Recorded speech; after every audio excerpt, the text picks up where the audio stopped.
As we enter a summer wave here in Ontario, the great debate is underway about what should be next in our vaccine strategy. So some health experts are calling on the province to make fourth doses available to every adult right now. But more than 2 years into the pandemic, the situation is not so cut and dry. Now, of course, it's just more complicated, and that's okay.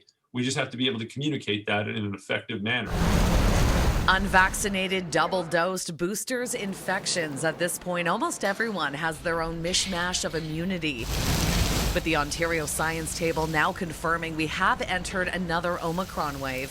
Some health experts are calling on the province to expand and ramp up the vaccination campaign for fourth doses. But with a much bigger wave expected in the fall, is now the time. Unfortunately, there's no easy answer here, and I think we have to think about a couple of big things. While some jurisdictions have already expanded eligibility, infectious diseases expert Dr. Isaac Bogosh tells me it's reasonable that Ontario is limiting fourth doses right now to the 60-plus crowd and those living in high-risk settings. When we look at what the vaccine does and what it doesn't do, and who would benefit from a fourth dose. Right now, NACI, the National Advisory Committee on Immunization, is recommending a booster campaign to begin in the fall. And Dr. Bogosh says it's possible that by then, Omicron-specific vaccines could be approved. There's a huge push to open up fourth doses.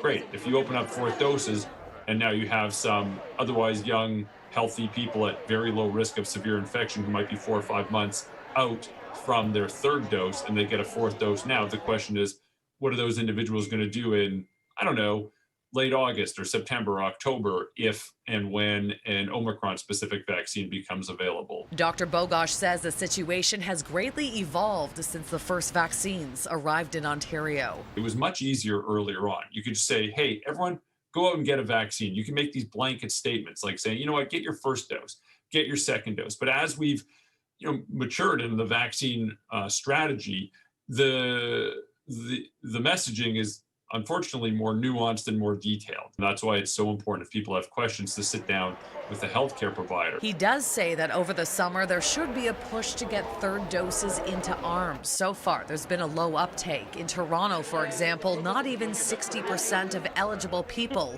have had their third shot. I know there's a lot of focus on fourth doses, but let's just look at where the money is. There's a lot of people who would benefit from a third dose who have not yet received a third dose. And I think that's an important place to focus on. Now, when it comes to those pediatric shots for kids 4 years and younger, they could start rolling out soon. Health Canada tweeting out today that it's still reviewing Moderna's submission, but should have a decision by mid-July. Shauna Hunt, City News.